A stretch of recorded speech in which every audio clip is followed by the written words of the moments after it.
Bismillahirrahmanirrahim.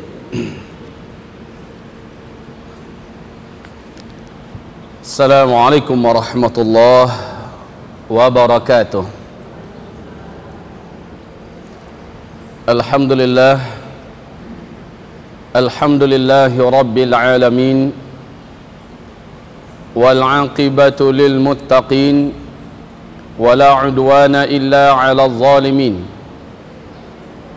Ashhadu an la ilaha illallah wahdahu la syarika lah,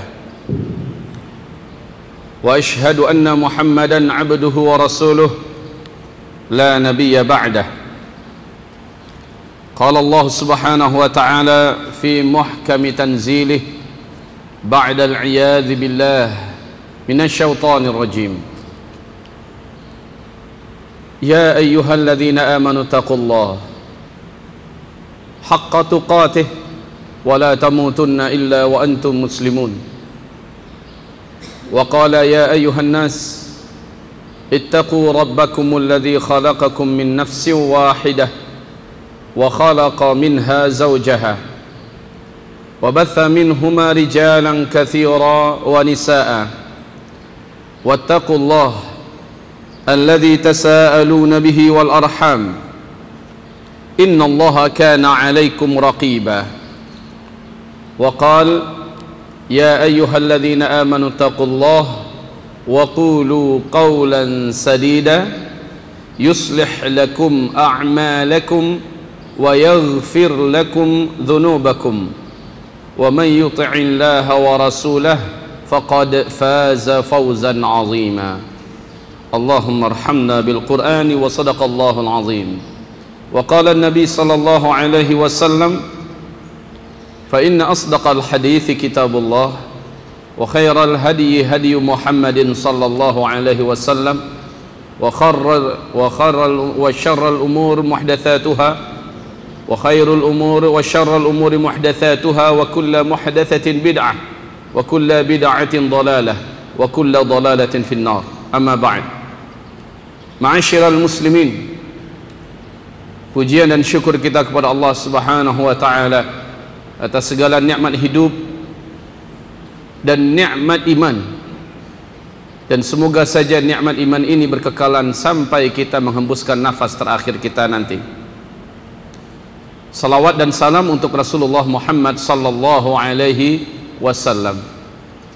Ma'asyiral muslimin, hamba-hamba Allah sekalian yang kami muliakan, kehidupan setelah kehidupan di dunia ini lahiyal hayawan, itulah dia yang sebenar-benarnya hidup. Manusia diciptakan beda dengan hewan, jin diciptakan beda dengan hewan. Jika hewan, mereka akan difanakan oleh Allah pada akhirnya, sementara kita diciptakan oleh Allah untuk diabadikan. Kita hanya mati sekali besok. Setelah itu kita akan dihidupkan, dan setelah itu tidak ada lagi kematian.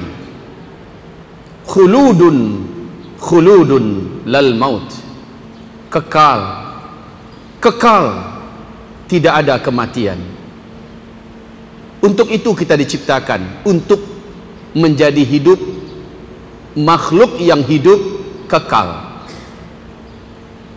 Hewan di padang mahsyar diperlihatkan, dia dihidupkan, kemudian diselesaikan urusannya, setelah itu dikembalikan menjadi tanah, sehingga orang-orang kafir saat itu meratap memohon kepada Allah, wahai ya Rabb kami, izinkan kami seperti binatang-binatang itu, hewan-hewan itu. Dia hidup lalu dikembalikan menjadi tanah. Maka asbahna nasyan mansiya, kami menjadi makhluk yang dilupakan.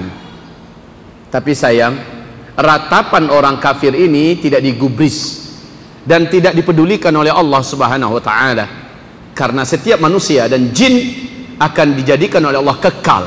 Ketahuilah hamba-hamba Allah, kita hidup, kita yang pernah di dunia ini akan menjadi makhluk kekal selama-lamanya. Oleh karena itu, Kita harus cerdas memilih jalan hidup agar kehidupan yang kekal itu nanti tidak diletakkan pada tempat yang penuh dengan siksaan dan penderitaan, betapa merugi dan sengsaranya. Dan yang paling ideal adalah kita dalam kebahagiaan yang tidak ada lagi sakit, tidak ada lagi rasa mengantuk, tidak ada lelah, tidak ada lagi rasa sedih, tidak ada luka, tidak ada apapun yang mengkhianati kita, tidak ada buruk sangka, tidak ada cemburu, tidak ada sakit hati dan seterusnya. Inilah kehidupan yang kita buru, kehidupan surga, kehidupan akhirat. Wahai calon-calon penghuni surga Allah Subhanahu wa taala, kita akan berbicara tentang hidup sesudah mati. Hidup sesudah mati, apabila Bapak Ibu melihat di kitab yang ada, coba nanti dilihat di sini ada lembaran posternya. Inilah yang akan kita uraikan dalam serial kajian kita, dan tidaklah selesai dalam satu pertemuan. Makanya kami sudah sepakat dengan pimpinan Al-Hujjah bahwa ini akan kita jadikan serial kajian bersambung kita, ya, hidup sesudah mati. Kita berpedoman ke sana. Nah, hamba-hamba Allah yang kami muliakan, untuk pertemuan pagi ini kita akan fokus kepada sakaratul maut, perjalanan arwah, dan kalau sempat masih ada waktu kita lanjutkan kepada agenda-agenda kubur, perjalanan manusia di alam kubur. Inilah yang akan kita fokuskan insyaallah taala pembahasan kita untuk pertemuan kita yang kali ini, tentang sakaratul maut. Sakaratul maut, silakan buka pada halaman 34, lihat ayat yang ke surat Al-An'am ayat 93. Bagaimana malaikat memperlakukan seluruh makhluk, khususnya manusia, termasuk jin, ya. Bagaimana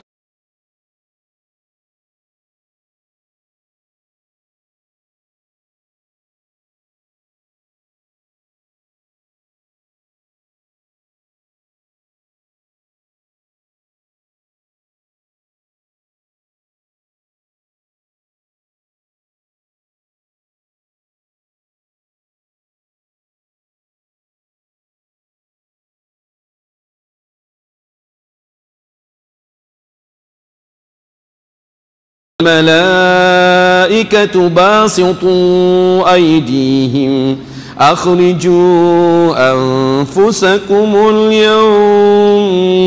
اليوم تجزون عذاب الهون. اللهم ارحمنا بالقرآن وصدق الله العظيم. Lihat artinya, jika kamu melihat di waktu orang-orang yang zalim itu berada dalam sakaratul maut, sedangkan para malaikat menghantamkan telapak tangannya kepada orang tersebut sambil berkata, akhriju anfusakumul yawm, keluarkan nyawa kamu dari jasad ini hari ini, tujzauna adzabal hun, pada hari ini kalian berhak merasakan azab yang menghinakan kalian. Seluruh malaikat maut yang mendatangi orang zalim, seluruh malaikat maut yang mendatangi ahli maksiat, seluruh malaikat maut yang mendatangi orang kafir, orang munafik, orang-orang musyrik, seluruh orang fasik, pembangkang-pembangkang, orang-orang sombong yang pernah hidup di muka bumi ini, maka dipaksa keluar. Bapak Ibu, sakaratul maut, memaksa nyawa keluar bukan hal yang gampang. Kalau Bapak Ibu pernah mengatasi orang yang jiwanya disusupi oleh jin, jiwanya disusupi oleh setan, lihat bagaimana ulama-ulama salaf dulu memaksa jin dan setan yang merasuk ke dalam tubuh orang untuk dikeluarkan. Caranya kasar, Pak. Kalau Rasul pakai menggedor dengan telapak tangannya, ya, jedar, keluar kamu hai musuh Allah, sambil menepuk ke dada orang yang bersangkutan, keluar kamu hai musuh Allah. Memang dipukul. karena pukulan itu akan terasa langsung oleh makhluk jahat yang ada di dalam tubuh orang yang bersangkutan. Dan makhluk ini biasanya ngeyel, makhluk ini biasanya berjuang untuk tidak mau keluar walaupun dia tersiksa.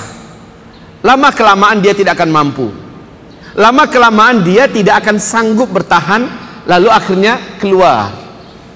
Ini jin dan syaitan yang ada di tubuh kita ya, mengeluarkannya. Bahkan Syekhul Islam Ibnu Taimiyah sampai menggebukin orang yang orang tersebut disusupi oleh syaitan, digebukin pakai tangkai sapu, Bu, sampai patah tangkai sapu itu.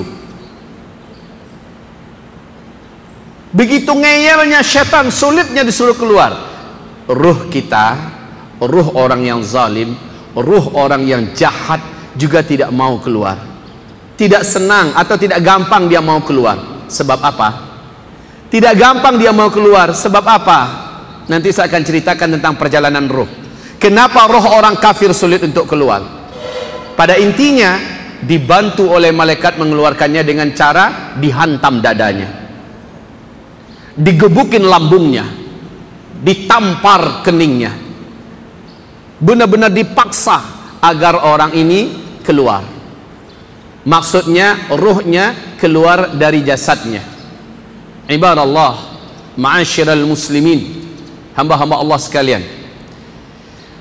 Kalla idza balagatit taraqiya wa qila man raqa wa dhanna annahu al-firaq waltaffatis saqu bis-saq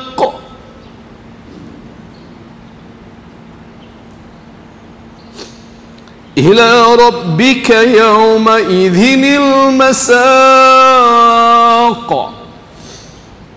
Sekali-kali tidak, apabila nafas seseorang telah mendesak sampai ke kerongkongan dan dikatakan kepadanya, siapakah yang dapat menyelamatkan engkau? Siapakah yang bisa menyembuhkan? Dia yakin bahwa sesungguhnya itulah waktu perpisahan dengan dunia, lepasnya setiap ruh daripada badan. Dan bertautlah betis kiri dengan betis kanan, menegang, Pak, tegang sambil gemetaran, karena ketika itu roh mulai meninggalkan jasad. Bertaut dalam artian memang meregang tangan, kaki tangan ini, tangan ini betisnya saling berdempetan, saking sakitnya. Hamba-hamba Allah yang kami muliakan, selanjutnya kepada Rabbmu lah pada hari itu engkau akan dihalau. Ibadallah, pada saat itu syaitan datang. Pada saat itu syaitan datang. Sayangnya dia datang dalam wujud keluarga kita yang sudah meninggal. Syaitan datang ketika kita mengalami awal-awal mengalami sakarat. Syaitan datang. Dia datang wujud ayah saya yang sudah meninggal, ibu bapak yang sudah meninggal, dalam wujud nenek yang sudah meninggal yang sangat sayang kepada kita. Dan dia bercerita, nak, ibu sudah terlebih dahulu mendahului engkau. Ibu menyesal, nak. Ternyata agama yang benar adalah agama Nasrani. Nak, pindahlah engkau ke dalam agama Nasrani. Isyaratkan dengan anggukanmu, katakan iya, katakan iya, maka engkau akan selamat, nak. Ini wujud penyempurnaan kasih sayang ibu kepada engkau. Ini bujukan setan dalam wujud ibu kita datang. Bapak ibu, ibu kalau nggak percaya, bapak kalau ingin coba, ya gimana mau dicoba, orang namanya juga sakaratul maut. Ya mau ditanya kepada orang yang sudah meninggal juga susah. Tapi ada hadisnya, Nabi mengatakan setiap orang yang sakaratul maut pasti datang setan dalam wujud keluarganya. Lihat di halaman sebelahnya, hadis sampai-sampai Nabi pun berdoa kepada Allah. Halaman yang ke-36, sampai-sampai Nabi berdoa kepada Allah. Nabi saja berdoa kepada Allah, jangan sampai dalam sakaratul maut dia sanggup digoda oleh syaitan. Lihat, Allahumma inni a'udzubika minat taraddi wal hadami wal gharaqi wal hariqi wa a'udzubika an yatakhabbatani asy-syaitanu 'indal maut. Nah, ini dia. Lihat artinya dalam tulisan yang ditebalkan. Aku berlindung kepada Engkau ya Allah dari kerasukan setan pada detik-detik kematian. Maksudnya apa? Saat-saat sakit seperti itu, setan datang dalam wujud keluarga kita. Wujud keluarga sudah meninggal, merayu kita agar keluar dari Islam. Kalau gagal ternyata emak kita yang almarhum, padahal itu adalah setan, maka bapak almarhum yang datang lagi. Gagal juga, datang lagi teman-teman dekat yang udah meninggal. Benar nak kata ibu bapakmu tadi? Benar wahai kawan, apa yang dikatakan oleh mak bapakmu, bahwa agama yang benar itu adalah agama Yahudi, masuklah ke Yahudi. Agama yang benar adalah Nasrani, masuklah ke Nasrani. Wallahi, kalau ikatan akidah orang selama hidup ini tidaklah kuat, tidaklah benar, pasti dia akan murtad, lalu dia mengangguk. Cukup dengan anggukan itu, dia sudah keluar dari Islam. Inilah perjuangan puncak dari syaitan kepada setiap manusia yang akan sakaratul maut. Saya pasti didatangi syaitan nanti, bapak ibu juga pasti didatangi. Masalahnya dia sanggup menggoda kita atau tidak tergantung ketika hidup. Bagaimana kita mengetahui dan mendalami tauhid kepada Allah dan akidah yang sahih. Jika akidah kita ngaco, jika tauhid kita lunak, jika tauhid kita tidak sejati, tidak lurus, tidak benar, saat itu kita akan mengangguk. Kita akan membenarkan ajakan setan-setan dalam wujud orang tua, keluarga, teman yang sudah duluan meninggal. Makanya Nabi berdoa, dan saya rasa doa ini pantas juga untuk bapak ibu bacakan. Wa inni a'udzubika min ayyatakhabbatani syaitan 'indal maut. Aku berlindung kepada Engkau ya Allah, janganlah sampai diriku mampu dikuasai oleh syaitan ketika akan mati, sakarat. Baru-baru ini, 4 hari yang lalu, sebelum saya ke Jakarta kemarin, telah meninggal ibunda kami yang kami sayangi, Bunda Miss di Payakumbuh. Dia adalah seorang wanita yang luar biasa gigihnya di pengajian. Dia adalah penggerak umat, meninggal dunia. Apa kata keluarganya? Menjelang dia meninggal dunia, dia selalu mengatakan, terdengar oleh keluarganya, enggak, pai. Tahu apa maksudnya? Ya? Menolak. Ibu ini menolak, enggak, pai. Maksudnya saya tidak mau, pergi. Yang saya ilmui dan yang kami ilmui, inilah rayuan setan itu. Setan datang merayunya untuk masuk ke agama lain agar keluar dari Islam. Ibu ini mengatakan tidak, pergi kalian, pergi. Padahal dia udah nggak bisa ngomong, Bu, tapi untuk yang mengusir ini dia sanggup pai. Masya Allah, enggak, pai. Hamba-hamba Allah yang kami muliakan, iman kita dalam hidup ini jujur atau tidak, iman itulah yang akan menjadi yang satu-satunya masih ingat oleh kita. Sementara ketika itu kita sudah tidak ingat lagi, bahkan membaca la ilaha illallah saja sudah hampir-hampir tidak ingat lagi. Makanya perlu dibantu dengan talqin, ya, perlu dibantu dengan talqin. Saat-saat sakarat itu Pak, kita sudah hampir lupa semuanya. Wallahi, hanya iman yang benar yang ada dalam hiduplah yang mampu menjadikan kita sanggup bertahan saat godaan syaitan itu datang. Ibarat Allah, ma'asyiral muslimin, seluruh orang yang meninggal dunia mengalami sakarat yang luar biasa. Ibu pernah sakaratul maut enggak? Alhamdulillah. Kalau pernah berarti udah meninggal dong. Ya. Belum pernah kan Pak ya? Tapi Rasulullah mengatakan sesungguhnya sakaratul maut itu bagaikan seluruh mili demi mili tubuh kita mulai dari kaki bagaikan digilas oleh bumi ini. Sedangkan digilas oleh truk yang berisi pasir penuh aja udah nggak ketulungan. Dan itu bukan cepat loh Bapak Ibu.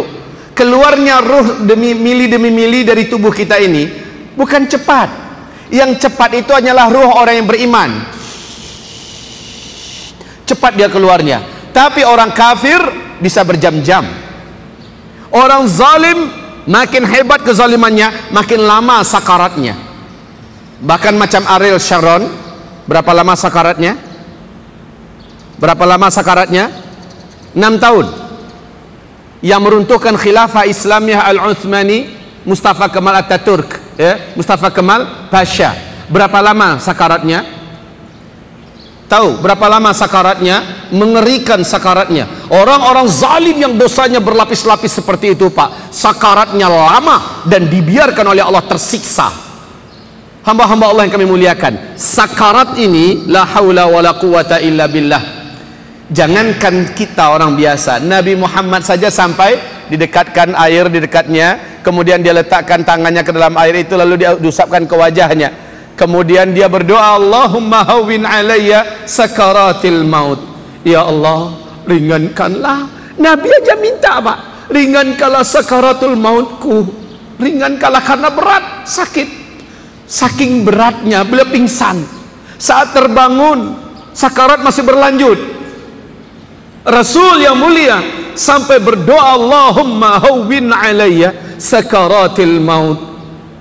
Malaikat Jibril tak sanggup, lalu mengalihkan wajahnya, tidak mau melihat pada wajah Rasulullah. Lalu Rasul berkata, akarihta minni ya Jibril. Hai Jibril, apakah kau benci kepada saya? Kata Jibril, tidak. Mata mana yang sanggup melihat kekasih Allah dalam sakaratul maut? Berat kaum muslimin, sakaratul maut ini sangat berat. Insya Allah semua kita akan mengalami. Kalau Bapak Ibu mau tahu siapakah orang yang paling ringan sakaratul mautnya? Orang mukmin yang soleh, yang amalnya sudah sangat banyak di sisi Allah Subhanahu wa ta'ala. Rasul itu orang yang ada di puncak keimanan. Rasul dibuat oleh Allah berat. Ada hadis yang lain, hadis ini hasan. Nabi memang berdoa kepada Allah, ya Rabb, jika seperti ini sakitnya sakaratul maut, ringankan sakaratul maut umatku ya Allah, dan jadikanlah untukku 3 kali lipat agar meringankan mereka. Sayang hadis ini tidak sahih, hanya setingkat hasan. Tapi jadilah ada sebagai panduan bagi kita betapa kasihnya Rasulullah sampai akhir hayatnya, sampai sakaratul mautnya masih kita yang diingat, masih kita yang difikirkan dan kita yang didoakannya. Ya Allah, jika begini beratnya sakaratul maut, maka ringankanlah sakaratul maut umatku dan jadikanlah berat sakarat itu untukku. Rasul diberi oleh Allah kesabaran dan kekuatan yang tidak ada tanding bandingnya, Pak Ibu. Makanya Rasul yakin dia akan mampu memikul. Setelah dia jalani, dia pun berdoa, ringankan untukku ya Allah, ringankan. Yang udah diberatkan itu terasa ringan, begitu maksudnya. Ibu Allah, demi umatnya, maka layakkah kita merasa kita mencintai Rasul sementara selama ini Rasul dihina, kita diam. Sunnah Rasulullah diperangi, kita diam. Kita mengaku pencinta Rasul, inginkan syafaat Rasul, kita tidak membela sama sekali. Ketika ada pelecehan-pelecehan terhadap sunnah dan sebagainya, la haula wala quwata illa billah. Baik kaum muslimin, kita lanjut kepada sakarat. Sakaratul maut ini, yang paling ringan mengalami sakaratul maut hanyalah syahid. Syahid. Apa sabda Rasulullah sallallahu alaihi wasallam? Dari Abu Hurairah radhiyallahu anhu, Rasulullah sallallahu alaihi wasallam bersabda, lihat pada halaman 37, ma yajidu syahidu min alamil qatl illa kama yajidu ahadukum min alamil qarsah. Tidaklah seorang syahid di antara kamu waktu meninggal dunia merasakan sakaratul maut itu kecuali seperti seseorang di antara kalian merasakan gigitan seekor semut. Pernah digigit seekor semut? Ya. Apa semutnya? Terserah. Pokoknya gigitan semut, kayak gitulah orang syahid merasakan. Fasyahidu min ummati, maka yang syahid dari kalangan umatku itu, kata Nabi. Kan Nabi pertama bertanya pada para sahabat, tuan-tuan sekalian, tahu nggak siapakah orang yang syahid? Apa kata para sahabat? Yang syahid itu ya Rasulullah, orang yang pergi dengan hartanya dan jiwanya lalu berperang di jalan Allah, kemudian dia membunuh lalu terbunuh oleh tangan musuh di medan perang, itu yang syahid ya Rasulullah. Kata Rasul, fasyahidu min ummati idzan laqalil. Jika demikian betapa sedikitnya umatku yang terhitung syahid. Tidak, kata Rasul. Maka Nabi merinci satu persatu yang syahid itu. Berbahagialah jika kita termasuk salah satu di antara mereka ini. Satu, Nabi mengatakan orang yang terbunuh karena membela agamanya syahid. Dua, orang yang meninggal dunia karena penyakit yang ada di perutnya dan tidak sembuh-sembuh. Udah berobat tidak sembuh-sembuh, lalu meninggal gara-gara itu, syahid. Orang yang menanggung sakit di kepalanya, apapun nama penyakitnya, ya, kanker, tumor, apalah namanya, terserah, ya, dan dia tidak sembuh-sembuh dengan obat-obat yang benar, kemudian dia meninggal, syahid, kata Nabi. Orang yang terbakar, syahid. Orang yang tenggelam, syahid. Ya, tentu saja semua ini tidak disengajakan oleh dirinya sendiri. Kalau disengajakan dah bunuh diri namanya, ya. Kemudian seorang wanita yang melahirkan anak dan meninggal dalam proses melahirkan, syahid. Orang yang sedang pergi keluar menuntut ilmu agama Allah lalu meninggal dalam perjalanannya, syahid. Macam bapak ibu ini pergi tadi, ada kecelakaan, meninggal, syahid, karena niatnya mau menuntut ilmu agama Allah Subhanahu wa taala.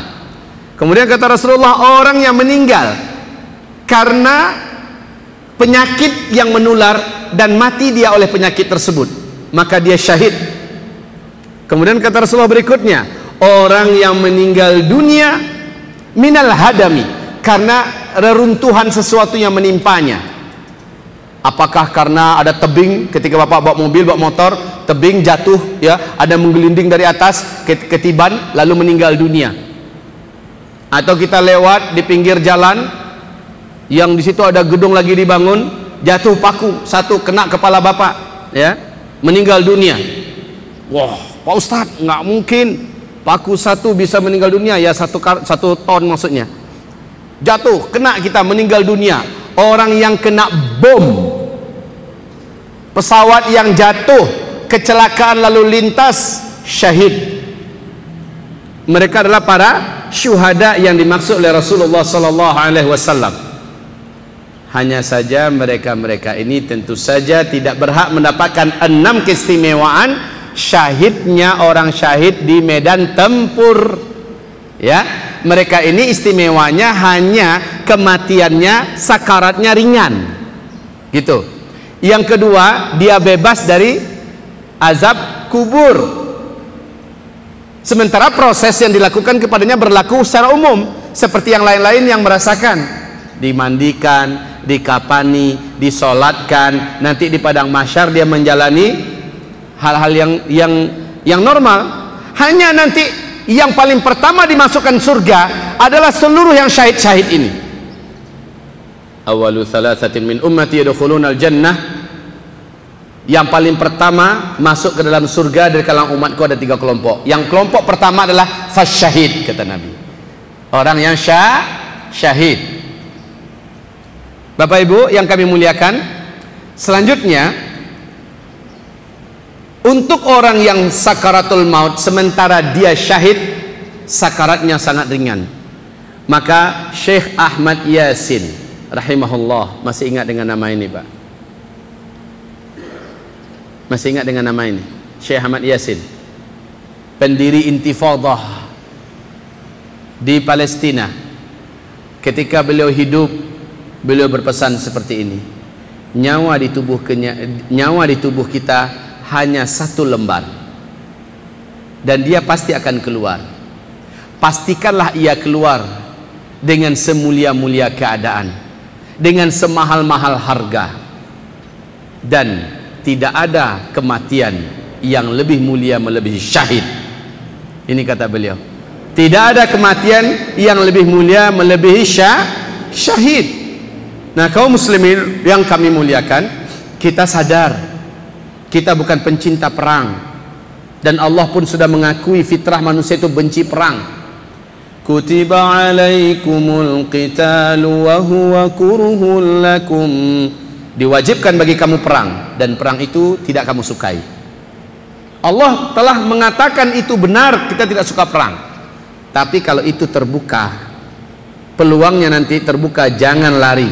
Kesempatan, Pak. Kematian tidak akan dipercepat oleh Allah Subhanahu wa taala dengan jihad. Karena kita masuk jihad lalu kita lebih cepat, lebih awal meninggalnya. Tidak.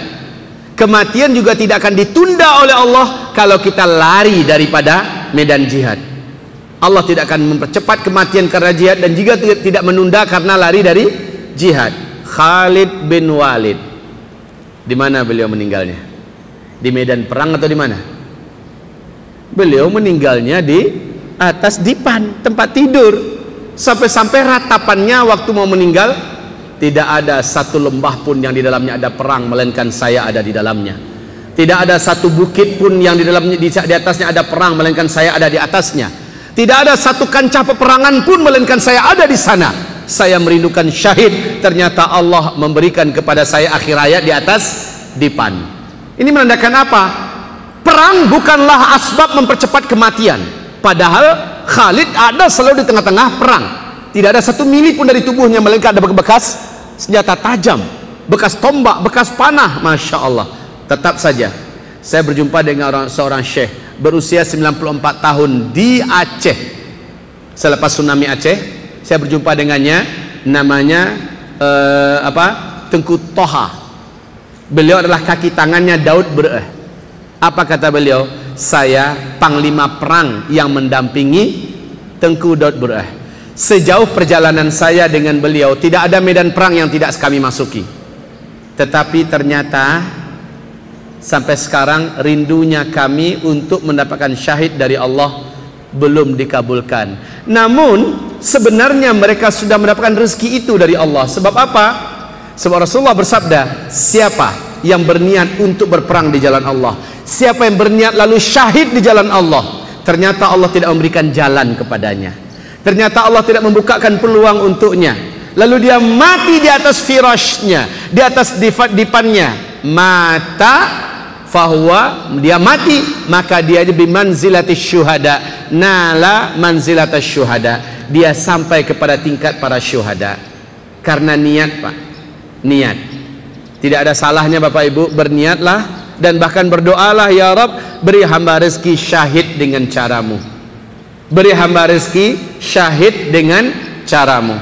Taib ibarallah yang kami muliakan, dalam sakaratul maut, dalam sakaratul maut tidak salah kalau seandainya Rasul mengajarkan kita doa-doa untuk diringankan sakaratul maut. Salah satu dannya doa yang diajarkan Nabi, atau silakan dengan doa pribadi Bapak Ibu, berdoalah kepada Allah. Karena sakarat itu sangat berat, berdoalah kepada Allah Subhanahu wa taala. Karena sakarat itu kita belum pernah pengalaman, Pak. Sakit aja sebentar kemarin, ya, saya ada sedikit diuji oleh Allah, sempat rebah. Malam tadi saya yakin 100% nggak akan sanggup datang kemari. Malam tadi malah puncaknya sakit tuh malam tadi, sampai guling-guling di atas dipan, sakit sekali.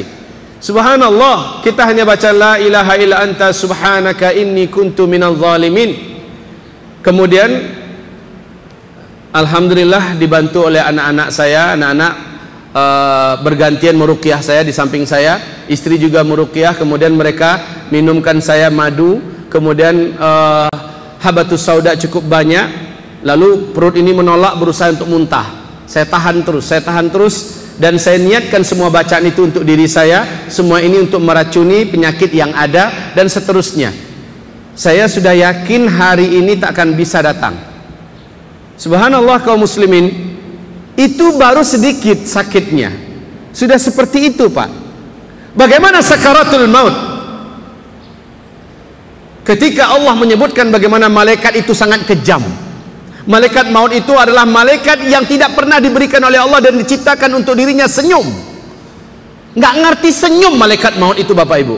Waktu Isra Mi'raj, Nabi Muhammad disambut dengan sukacita oleh seluruh malaikat-malaikat langit, didamping oleh malaikat Jibril, oleh malaikat Malik. Kemudian ada satu malaikat yang wajahnya manyun saja, matanya tajam, wajahnya manyun. Lalu kata Rasulullah, wahai Jibril, itu malaikat kenapa wajahnya begitu seram? Apa dia benci kepada saya? Kata malaikat Jibril, ya Rasulullah Muhammad, sesungguhnya itu adalah malaikat maut. Tak, pandangan matanya itu Pak mampu membuat orang copot jantungnya, tajam sekali. Allah telah menciptakannya dengan fitrah tidak bisa senyum. Jadi malaikat maut itu jangan pernah diharapkan kaum muslimin wajahnya senyum, kecuali malaikat maut yang didatangkan untuk orang yang beriman. Dia tidak senyum, tetapi wajahnya bersih, enak dan lembut dilihat. Dalam hadis sahih Muslim, enak dan lembut dilihat. Insya Allah pas kita bicara tentang perjalanan arwah, kita sampaikan bagaimana datangnya para malaikat-malaikat, yang satu orang dari 70.000 malaikat itu adalah malaikat maut. Baik, kaum muslimin yang kami muliakan, kita masuk kepada hadis tentang perjalanan arwah. Malaikat maut satu di antara 70.000 malaikat. Ma min ahadikum, tidaklah salah seorang pun di antara kamu, kata Rasulullah sallallahu alaihi wasallam, ketika dia akan meninggal dunia, melainkan 70,000 milal malaikah yanziluna minas sama, 70.000 malaikat turun dari langit. Ahadukum malakul maut, ahaduhum malakul maut, salah seorang dari 70.000 malaikat itu adalah malaikat maut. Kalau ruh ini yang akan dicabut adalah ruhnya orang yang beriman yang saleh, 70.000 itu dalam keadaan wajahnya cerah ceria senyum. Satu orang dari mereka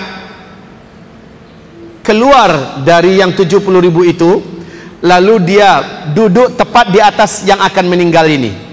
Jadi Pak, di sini ini adalah badan kita Bu, Bapak. Ini kepala, malaikat turun, ya, turun. Satu orang dari yang 70.000 tadi, dan inilah malaikat mautnya. Malaikat maut cuma satu. Yang lain siapa? Malaikat-malaikat pendamping, ya.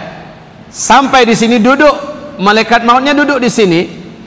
Lalu kata Rasulullah sallallahu alaihi wasallam, malaikat maut ini meletakkan kedua telapaknya, telapak tangan kanan di pipi kanan, di pipi kanan, yang ini di kiri. Perlahan-lahan malaikat ini membujuk. Apa yang dikatakannya? Ya ayyatuhan nafsul mutmainnah,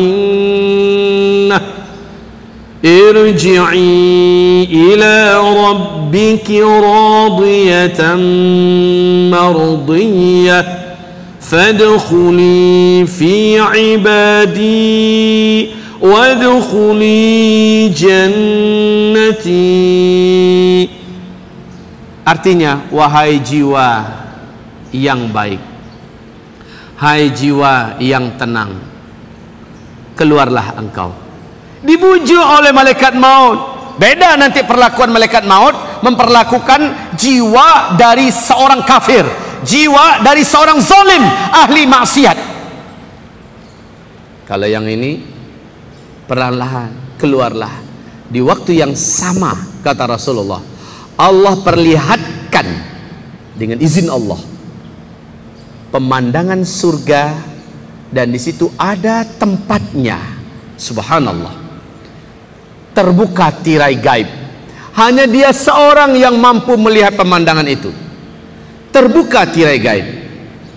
Apa yang dilihatnya? Pemandangan yang maha indah, sangat indah. Tidak pernah di bumi ini seumur hidup ada pemandangan begitu indahnya. Di tengah-tengah pemandangan itu ada rumah yang maha cantik, maha megah, maha mewah, maha luks, dengan bahan-bahan yang maha mahal. Dan di gerbangnya tertulis pemilik rumah ini adalah nama dia. Pemilik rumah ini adalah nama dia. Pak, di kitab Hadil Arwah ila Biladil Afrah oleh Syekh Ibnul Qayyim Al-Jauziyah disebutkan rumah untuk satu orang yang beriman yang hidup di dunia, dia beriman, dia saleh, rumahnya nanti di dalam surga besarnya yang dibangunkan oleh Allah adalah 70 mil kali 70 mil. Itu baru rumah, ya, 70 mil kali 70 mil baru rumah. Silahkan Bapak Ibu, 1 mil berapa kalikan 70? 1 mil berapa?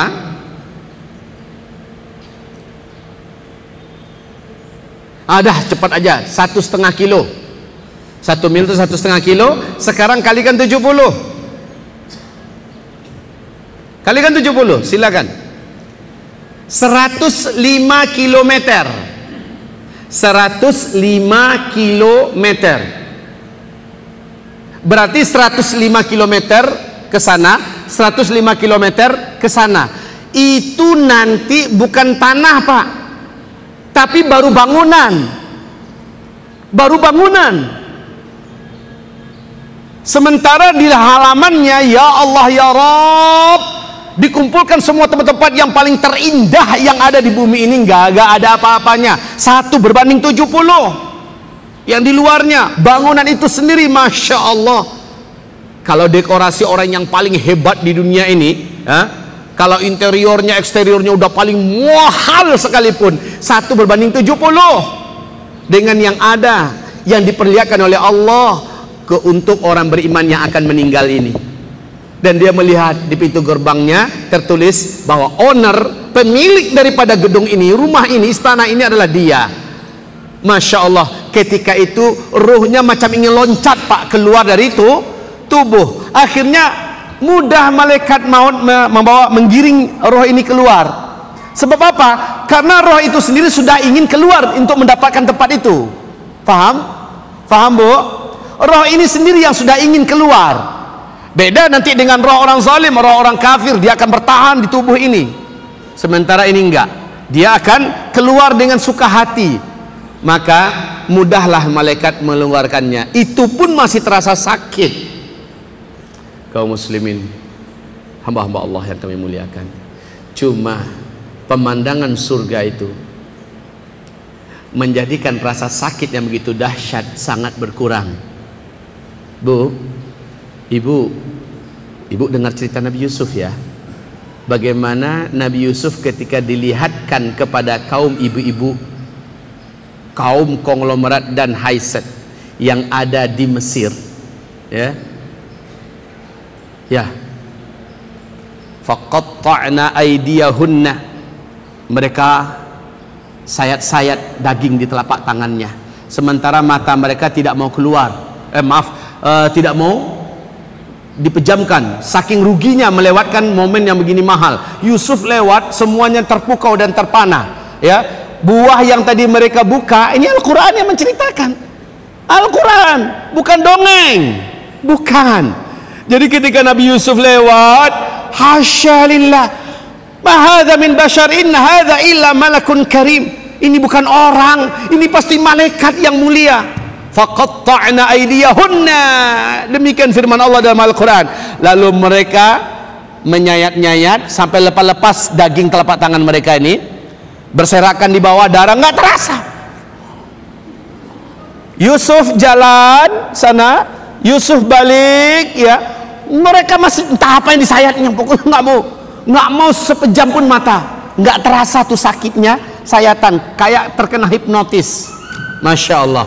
Maka bagaimanakah sakitnya orang yang sakarat sementara dia melihat pemandangan yang maha menakjubkan, dan itu adalah untuknya. Kebayang, Pak?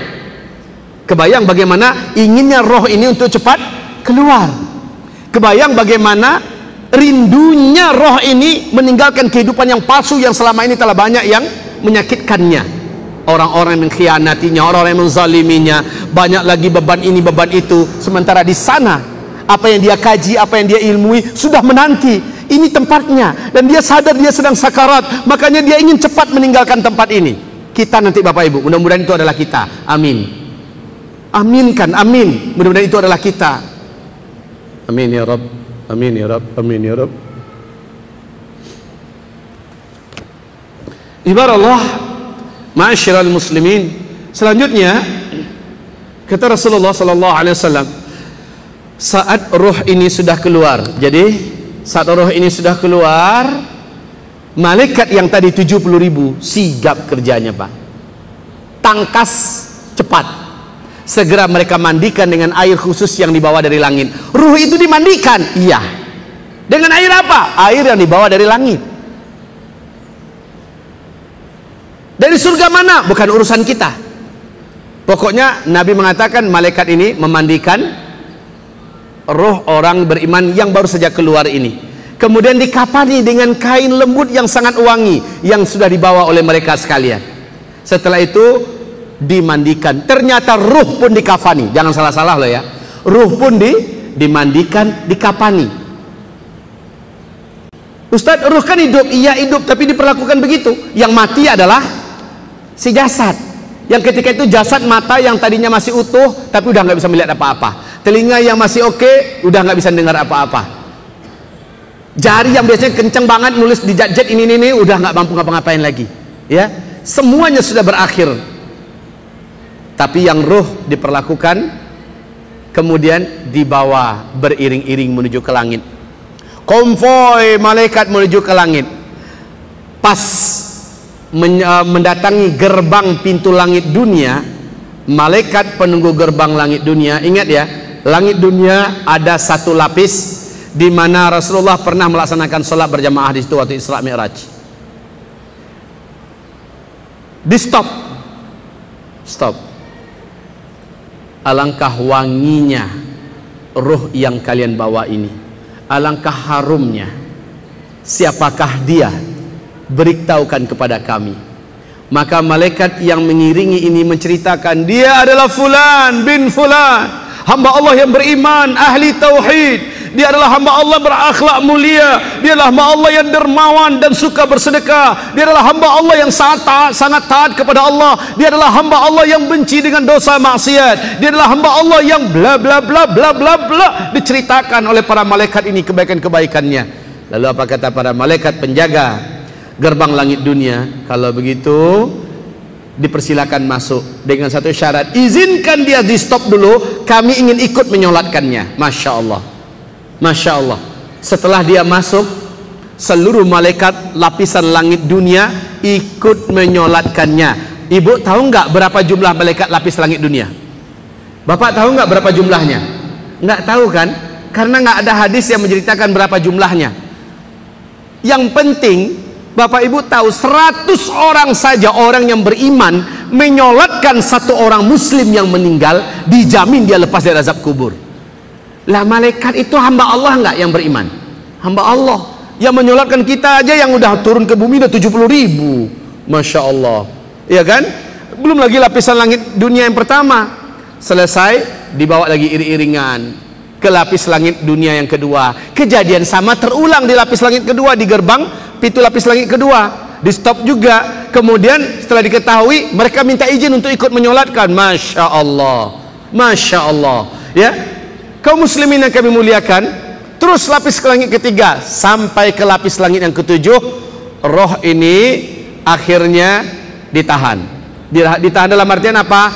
Sudah selesai perjalanannya untuk registrasi masuk, sudah selesai.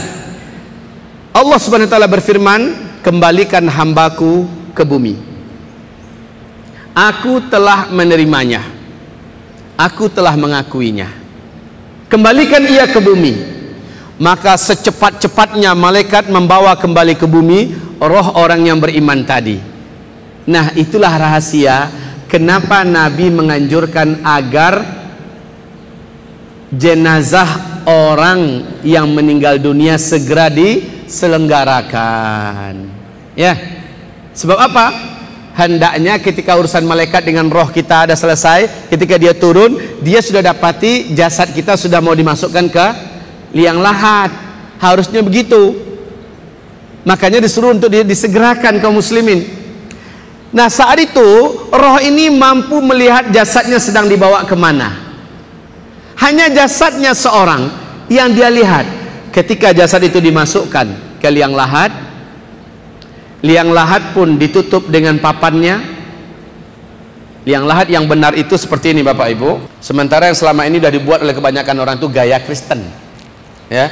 Kalau liang lahat yang benar itu, kalau kedalamannya seperti ini 2 meter, ya. Yang liang lahat itu ya ini. Ini yang liang lahat yang dibuat oleh orang-orang awam selama ini, dan mereka ini menganggap adalah liang lahat adalah seperti ini. Maaf ya, inilah gaya orang-orang Kristen.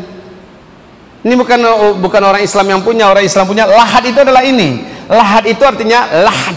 Itu adalah, Bapak dengar dengan istilah mulhid, orang yang menyimpang, orang yang terpuruk dalam simpangan. Jadi kalau lahat itu adalah lubang yang terpuruk dalam sebuah, kan menyimpang dari jalur resminya kan.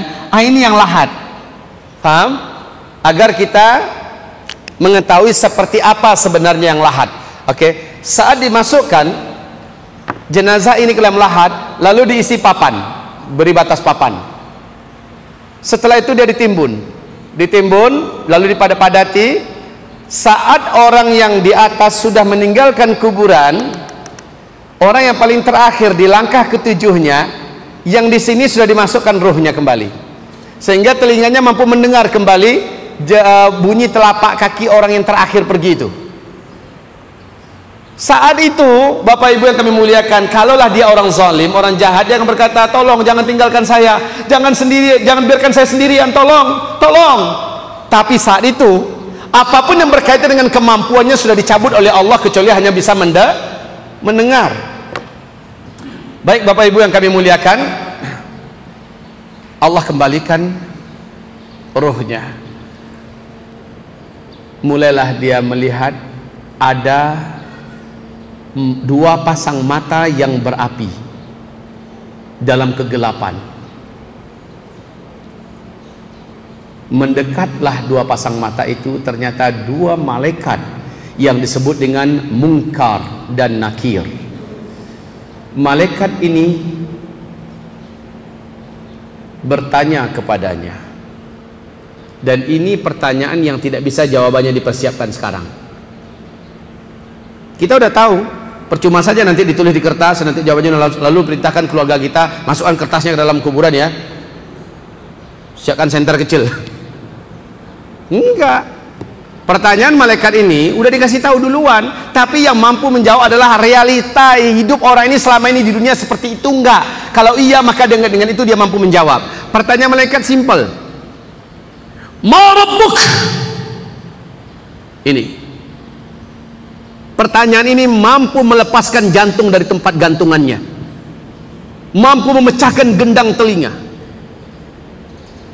Orang beriman ini saat itulah Rasulullah SAW menyuruh para sahabat mendoakan, Sallallahu li akhikumul mauta fa innahu al-mauta at-tathbita fa innahu al-ana yus'alu.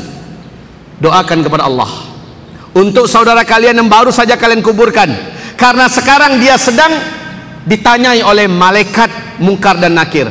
Doakan pada Allah agar Allah kuatkan lidahnya.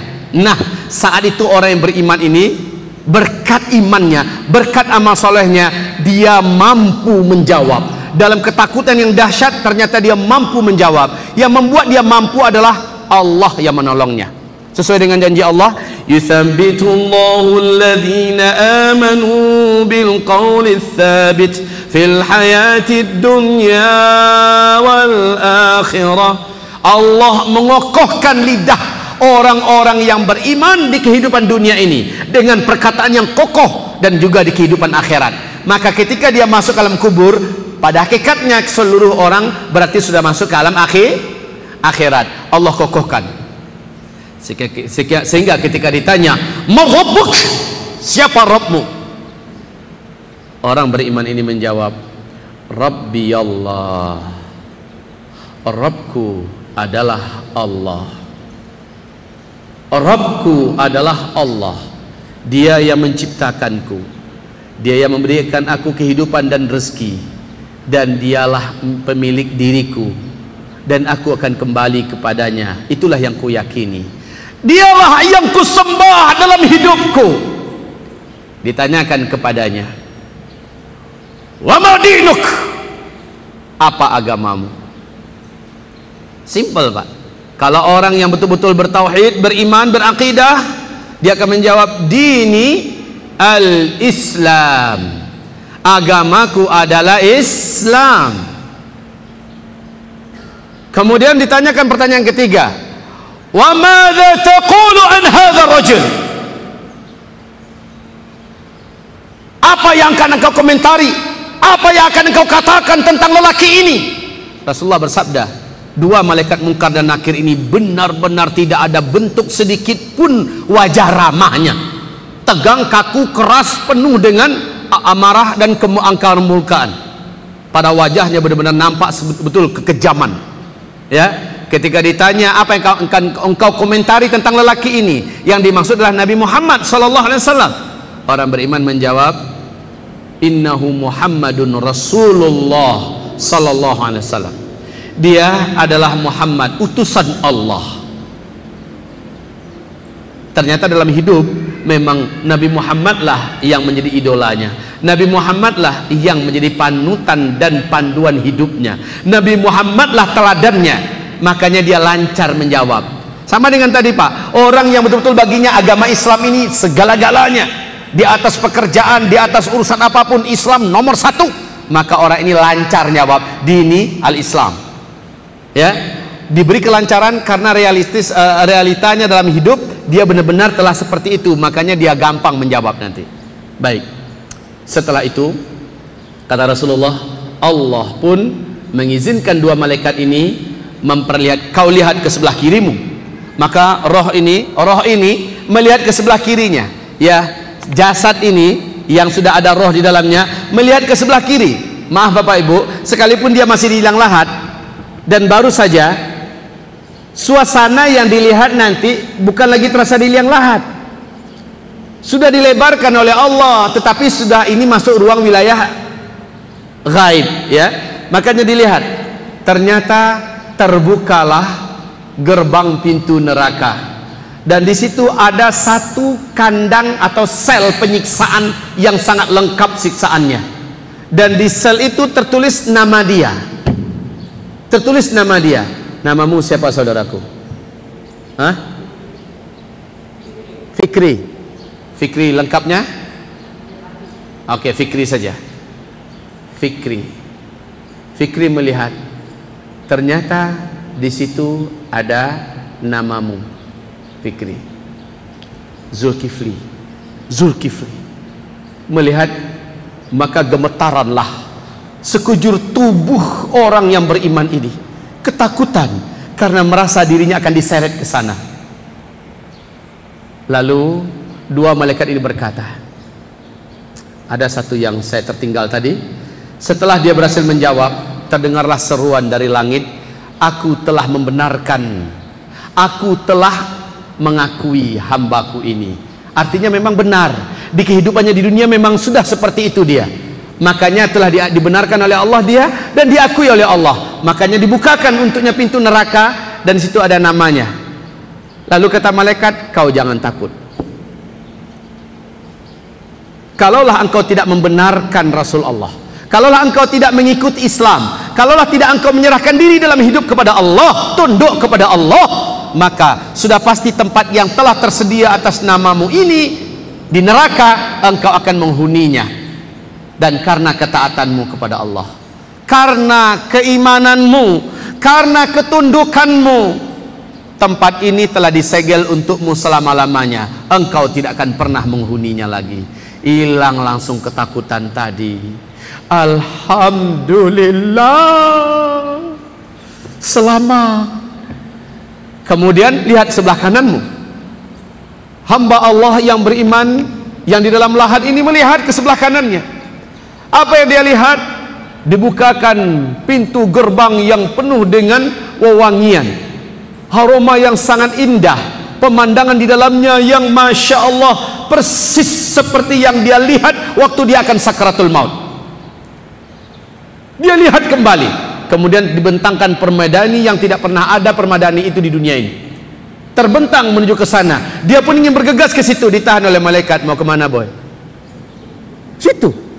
Sabar, sabar. Karena di situ ada nama dia. Dia sangka dia sudah berhak untuk masuk ke dalamnya. Sabar. Nggak akan lari gunung dikejar. Itu tempat memang tempat ente punya, dan ente akan memasukinya sebagai hadiah dijanjikan Allah, dan Allah Maha menepati janji. Kamu pasti akan masuk ke dalamnya. Tapi sabar. Sabar sampai kiamat dulu terjadi. Maka apa kata Rasulullah? Hamba yang beriman ini akhirnya berdoa, Allahumma ajjilis sa'ah, Allahumma ajjilis sa'ah, Allahumma ajjilis sa'ah 3 kali. Ya Allah, segerakanlah kiamat. Ya Allah, segerakanlah kiamat. Ya Allah, segerakanlah kiamat. Bu, kenapa sih hamba ini, hamba yang beriman ini minta agar disegerakan kiamat? Kenapa? Kenapa? Kenapa, Pak? Iya, karena penghalang dia untuk bisa masuk ke tempat yang sudah diimpi-impikannya, yang sudah diperlihatkan atas nama dirinya. Penghalangnya hanyalah sampai menunggu kiamat. Makanya dia minta cepat-cepat kiamat. Allahumma ajjilis sa'ah, ya Allah segerakan kiamat, segerakan kiamat, segerakan kiamat. Ya Allah. Baik. Sementara menjelang kamu masuk ke situ, kamu diletakkan di tamannya dulu, mau? Mau. Kalau begitu ikut yuk. Baru Bapak Ibu, jasad tinggal, ruh kembali naik. Ruh kembali naik. Jasad tinggal lagi, ruh kembali naik. Kemana dibawa? Disinilah dia, roh orang beriman itu. Jadi kalau ini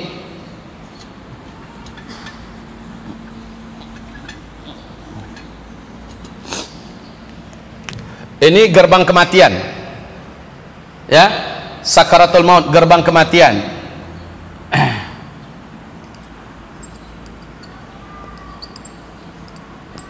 Ya, pas masuk,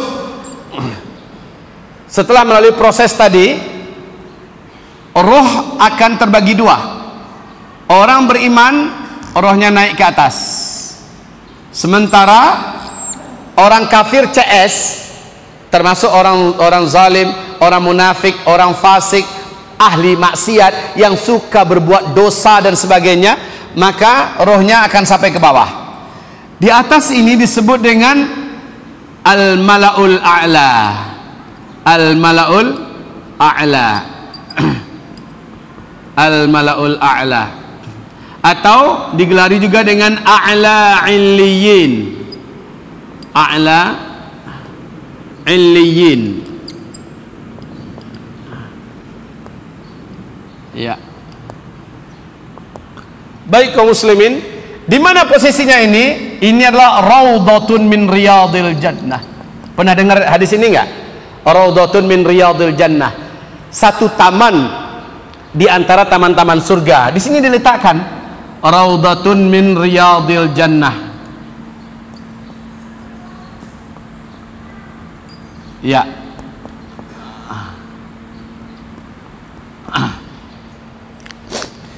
Di bawah sambil menunggu kiamat, roh orang beriman ini di bawah dan menghuni satu taman di antara taman-taman surga. Percayalah Bapak Ibu, taman surga ini sudah membuat orang lena. Sudah membuat orang lena. Udah nggak terasa perjalanan panjangnya menunggu kiamat itu, nggak terasa karena penuh dengan kepuasan demi kepuasan di sini.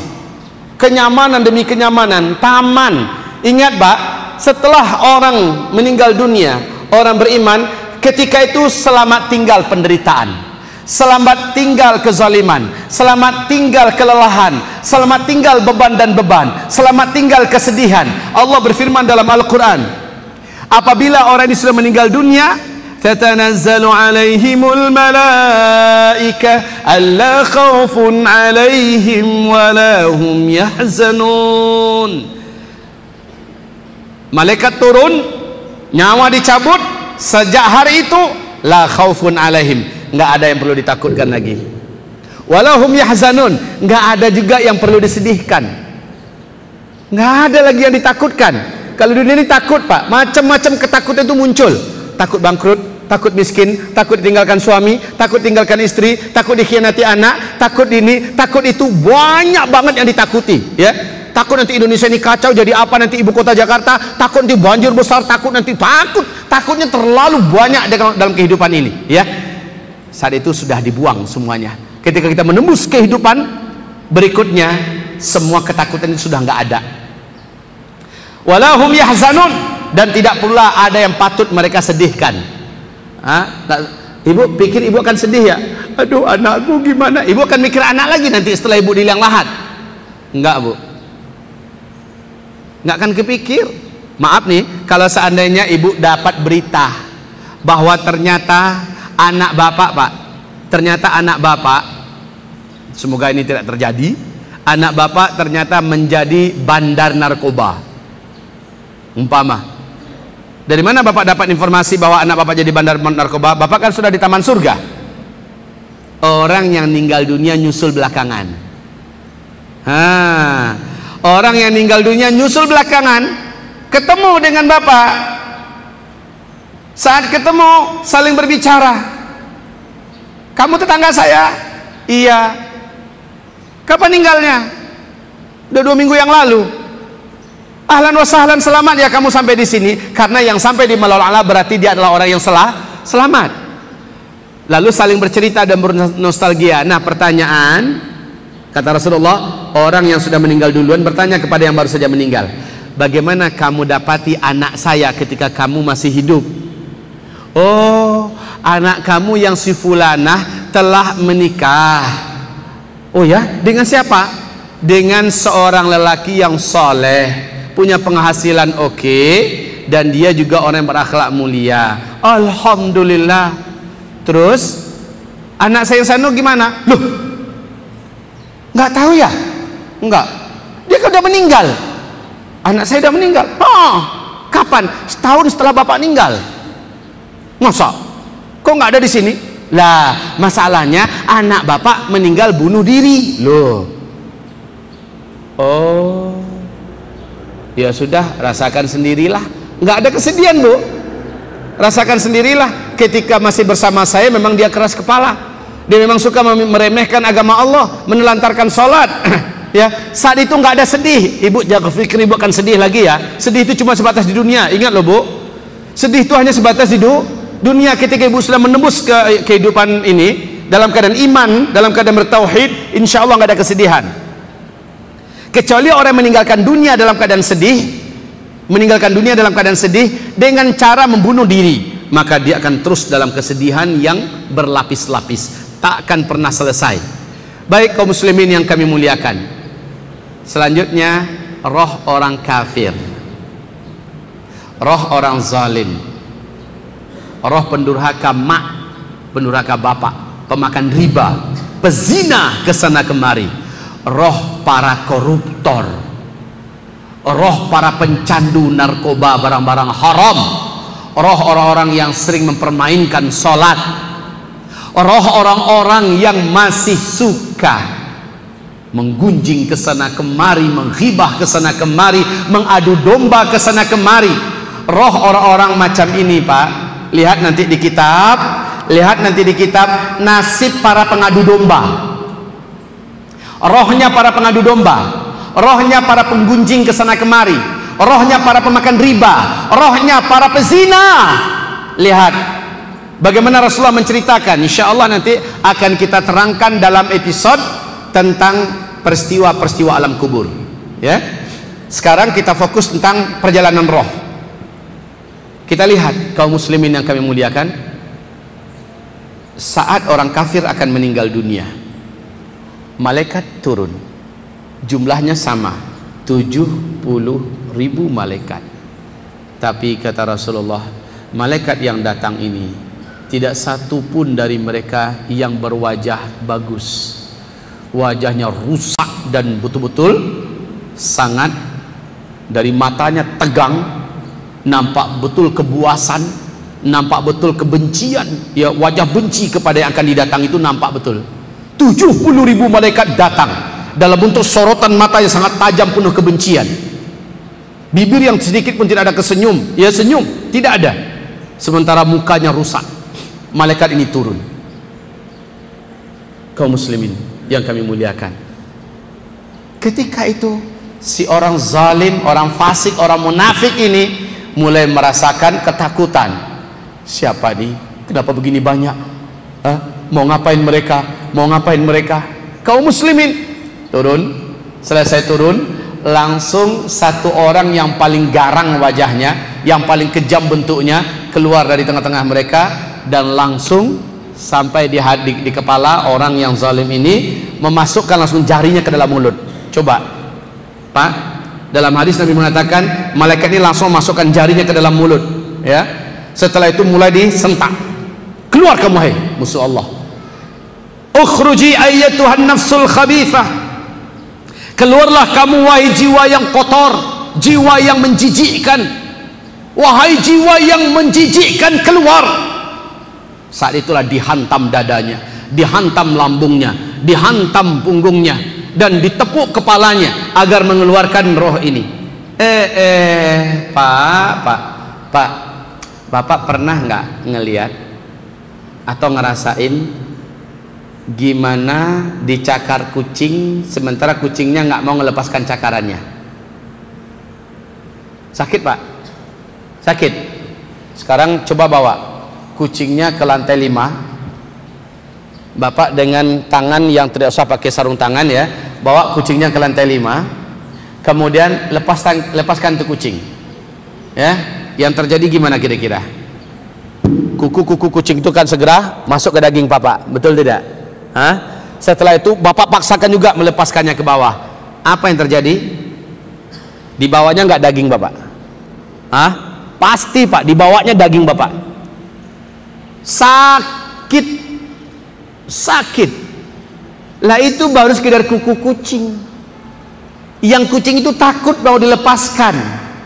Begitu juga dengan roh orang munafik, roh orang fasik, roh orang fajir, orang zalim juga takut lepas dari jasadnya ini. Sebab apa? Dia sudah dikasihkan lihat apa yang akan dihadapinya nanti.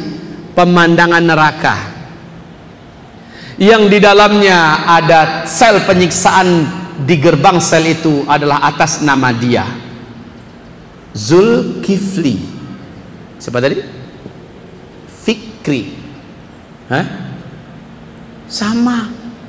Kata Rasulullah, tidak seorang pun di antara kamu hari ini melainkan namanya sudah disiapkan oleh Allah di dalam surga. Satu bangunan atas nama dia sudah disiapkan di dalam surga. Di waktu yang sama setiap kita juga sudah disiapkan oleh Allah tempatnya di dalam neraka atas nama dia. Nama saya hari ini sudah tertulis dalam neraka Pak. Nama saya di waktu yang sama juga sudah tertulis di dalam surga. Sama-sama. Baik kaum muslimin yang kami muliakan, setelah itu keadaan semakin menakutkan.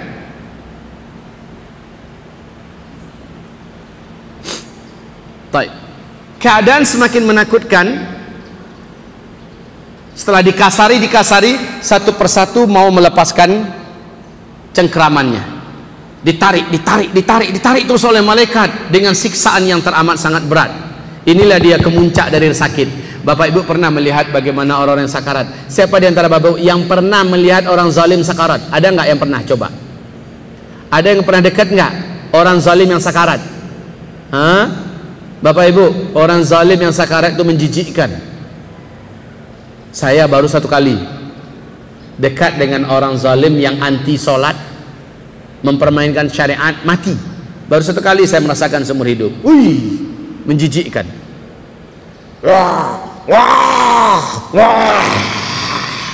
Ya Allah, ngerinya tuh sakarat, ngeri banget.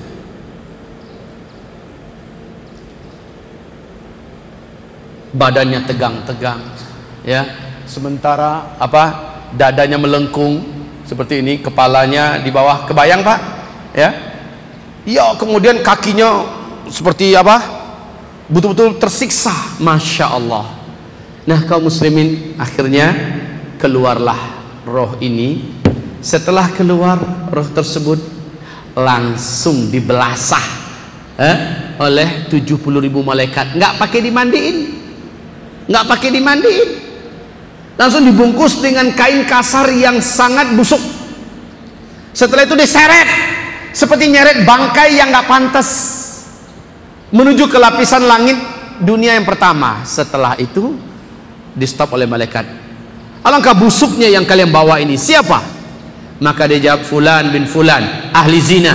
Fulan bin fulan, orang yang suka mempermainkan agama. Fulan bin fulan, orang yang suka mendurhakai kedua orang tuanya. Fulan bin fulan, pemakan riba. Oh fulan bin fulan, bla bla bla, dan seterusnya. Maka sorry, pintu gerbang tidak bisa kami buka untuk yang seperti ini. Ditahan dia, Pak. Jangankan untuk mendapatkan perlakuan sholat, disolatkan oleh malaikat, ya. Baik ketika dia baru saja meninggal, di lapisan langit dunia juga tidak, apalagi kedua dan ketiga seterusnya. Lapisan langit yang pertama saja dia sudah ditolak, lalu campakkan dia kembali ke bumi. Masya Allah. Sampai di bumi lah. Biasanya kalau keluarga orang kayak gini kan biasanya awam juga kan. Tunggu dulu anak dari Amerika pulang, dia lagi pesan tiket pesawat, nunggu sehari semalam, kadang-kadang nunggu 2 hari semalam, betul tidak? Ya Allah, makin tersiksa dia, kayak orang masuk ke laut terombang-ambing, padahal udah membutuhkan orang yang segera menyelamatkannya. Kaum muslimin yang kami muliakan, akhirnya setelah dimasukkan jasad ke dalam liang lahat, ruhnya pun disatukan. Saat itu 2 malaikat datang bertanya, "Ma rabbuk wa ma dinuk wa madza taqulu an hadzal rajul?" Tidak satu pun dia mampu menjawab. Dia kalau orang munafik hanya begini, ini hadis Pak ya Bu,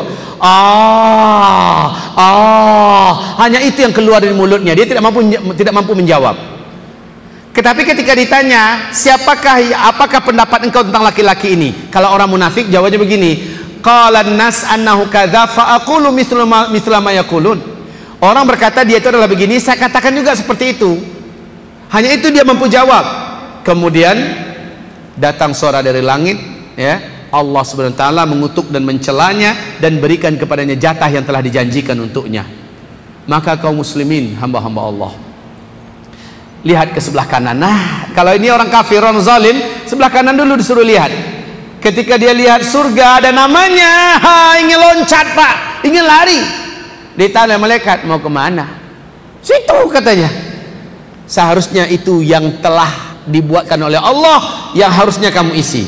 Tapi karena kamu memunggungi Allah, karena kamu membelakangi agama Allah, karena kamu perturutkan hawa nafsu kamu, maka tempat ini telah di-close untuk kamu.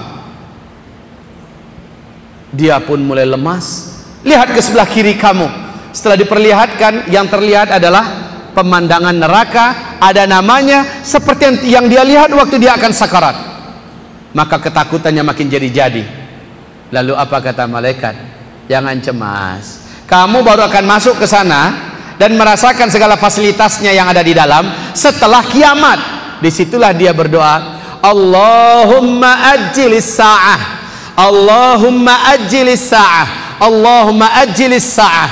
Ya Allah, tundakanlah kiamat, lamakanlah kiamat. Karena dia takut langsung dimasukkan ke tempat yang dikasih lihat untuknya, bahwa dialah penghuninya.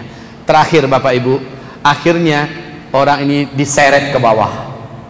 Diseret ke bawah, masuk ke, di sini namanya asfalas safilin.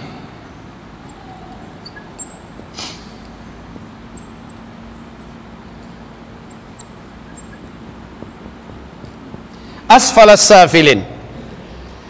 Dia digabungkan dengan ruh para durjana, penjahat-penjahat, kafir-kafir, munafik dan lain-lainnya, digabungkan dan disiksa. Berbagai macam jenis siksaan menjadi tanggungan sesuai dengan kadar dosa yang ia buat di dunia.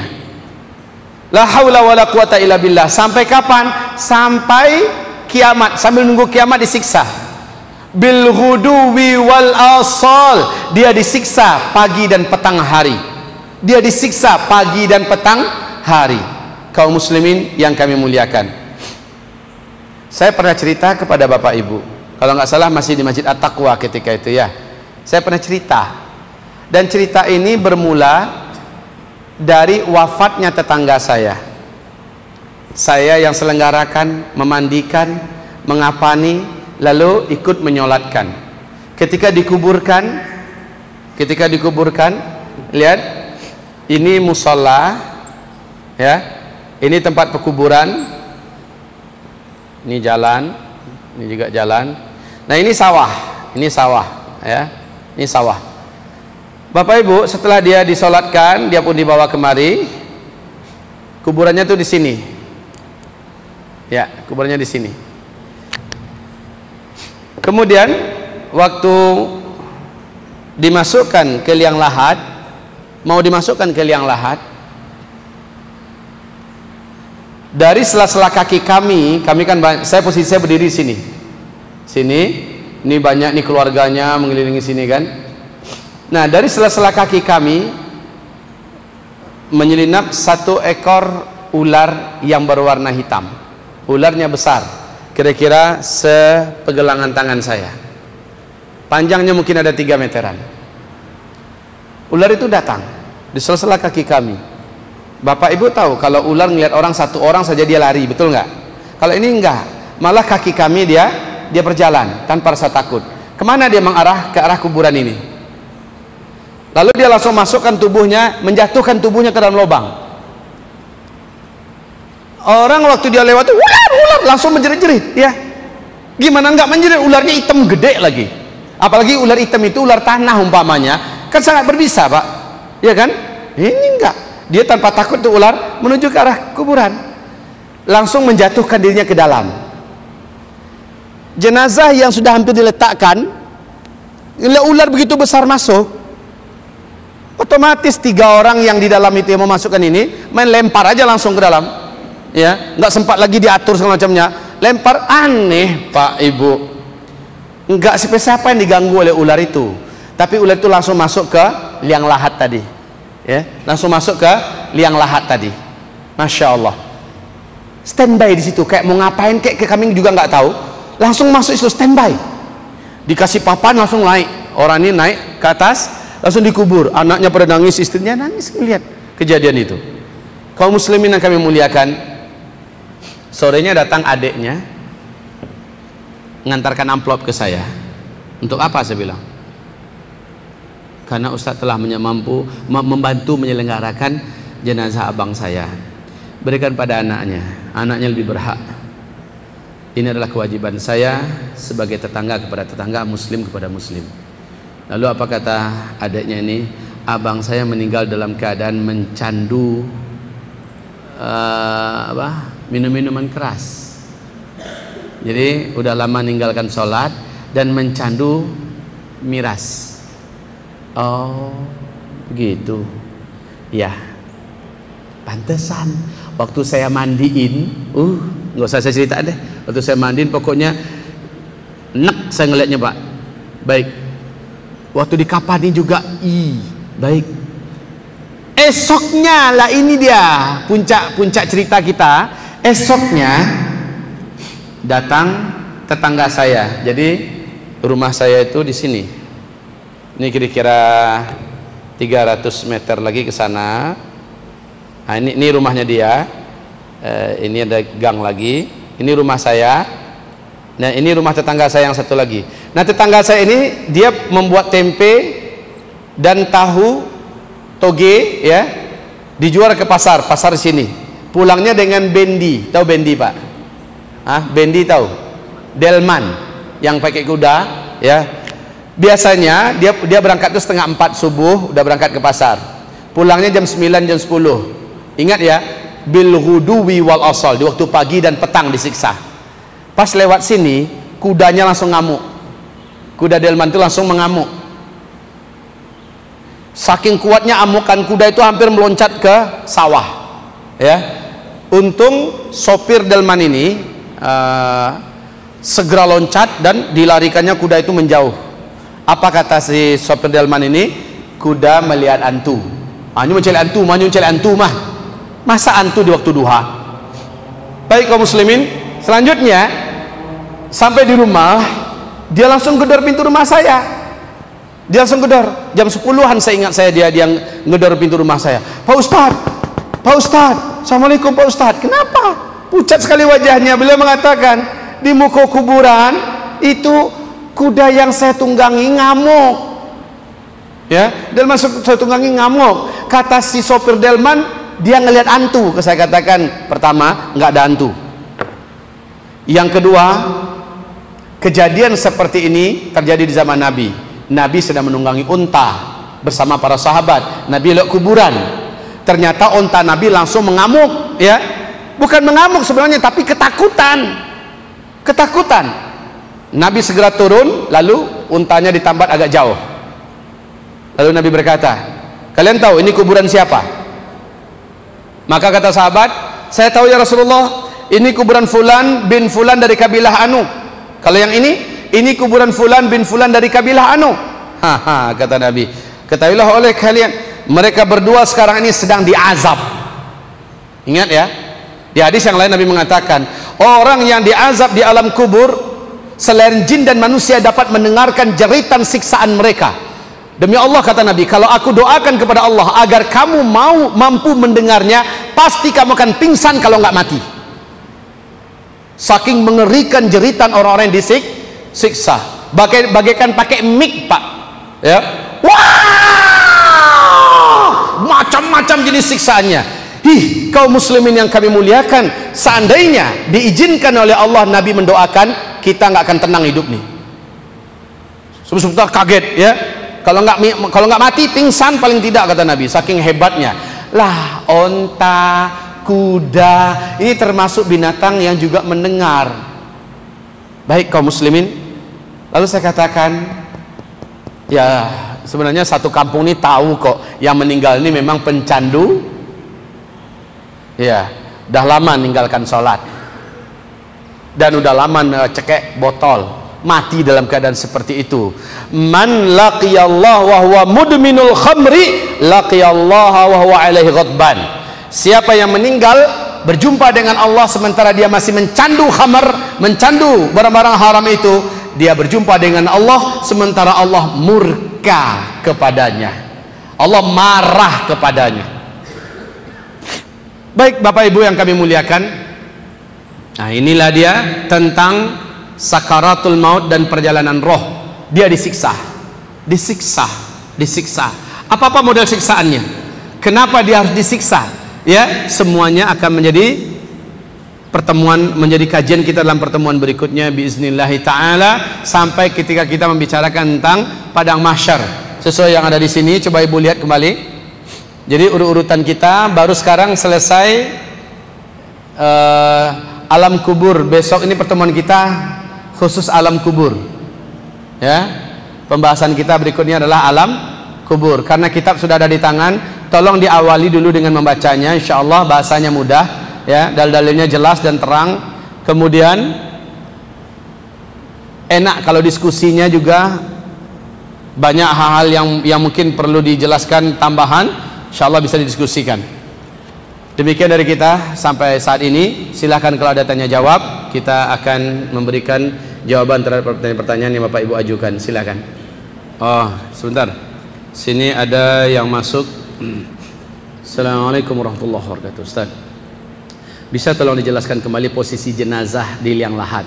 Apakah wajahnya saja dihadapkan ke sana atau bagaimana seluruh tubuhnya? Lambung kanannya, ya, dadanya, perutnya menghadap ke arah kiblat, bukan hanya wajahnya saja. 2. Surga ada tingkatannya. Bila seseorang ditempatkan di tingkat terbawah surga, apakah itu untuk selamanya atau bisa naik tingkat lagi? Insya Allah dia bisa naik tingkat kalau ada orang di tingkat atas itu kenal dengan dia dan menolongnya, ya, bisa. Makanya perbanyak teman dari orang soleh. Orang soleh itu bisa menolong kita nanti pada hari kiamat, ya. Oke. Juga kalau seandainya ada keluarga kita yang ternyata keluarga itu Masya Allah, ada yang hafiz Quran, ada yang ulama, ada yang syahid, apa semacamnya, ya, kebaikan mereka di dalam surga, minta agar ditingkatkan kepada pokoknya istri nih, istri di surga ke paling bawah, suami di surga pertengahan, ya, sama-sama dalam surga. maka Allah Subhanahu wa taala memberikan kepada sang suami ini kesempatan untuk membawa istrinya ke dalam tingkatan yang dia punya. Wallahu alam. Makanya carilah suami yang soleh, istri yang solehah. Baik. Silakan kalau ada pertanyaan yang lain. Oh ya, ini ada tentang masalah surga dan neraka, nanti kita bedah dari kitab Ibnu Qayyim al-Jauziyah ya, Hadil Arwah ila Biladil Afrah, insyaallah. Satu, bagaimana dengan wanita meninggal pada proses melahirkan sementara anaknya adalah hasil perzinahan? Apakah meninggalnya syahid? Ya, kalau ia sudah taubat dari zinanya, dia hamil dan dia sudah taubat nasuha, Allah menganggap dia seperti orang yang tidak pernah berbuat dosa, walaupun tanggungan daripada perbuatan dosa itu masih ada dalam rahimnya, dan dia meninggal gara-gara itu, ya, maka dia terhitung syahid. Yang penting dia sudah taubat. Apalagi yang hamilnya karena diperkosa atau karena dihipnotis dan sebagainya, jelas dia sama sekali tidak masuk dalam dosa itu. Kedua, bagaimana hukumnya kalau keluarga mayat menunggui kubur selama 7 hari? Buat ngapain? Nggak ada kerjaan ya, menunggu kubur selama 7 hari dan membaca ayat Al-Quran dalam hal bertujuan menunda ruh mayat untuk kembali. Aduh, dalam hal bertujuan menunda ruh mayat masuk kembali atau jadi ditungguin di situ, ditongkrongin selama 7 hari biar malaikat nggak datang-datang gitu. Ya, insya Allah ini orang kan kesurupan. Kuburan itu sumbernya, markasnya jin dan setan. Seburu-buru tempat di muka bumi ini 2, kata Nabi, pasar dan kuburan. Hah? Ngapain juga sering-sering lama-lama di kuburan? Insya Allah diganggu. Kalau kata orang Minang, kok kojo ndak kojo namanya kok. Ya, baik.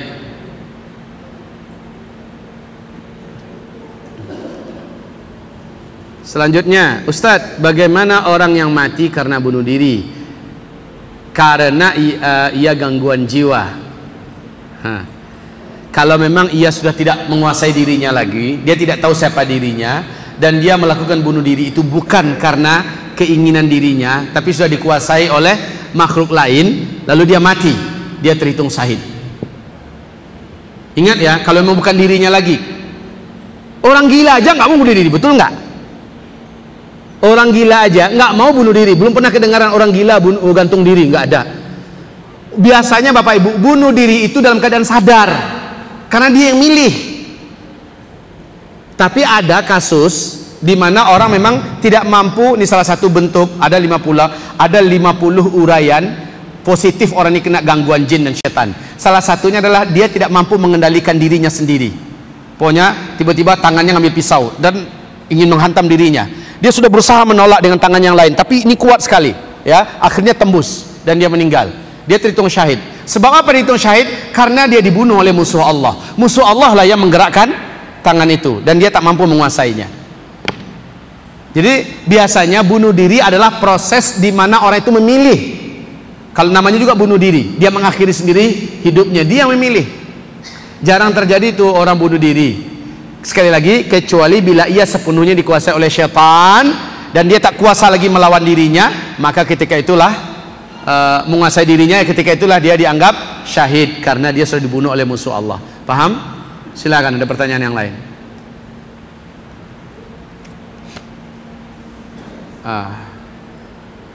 Ya, silakan Pak. Kalau ada tisu, saya minta dibagi tisu. Kalau ada. Waalaikumsalam.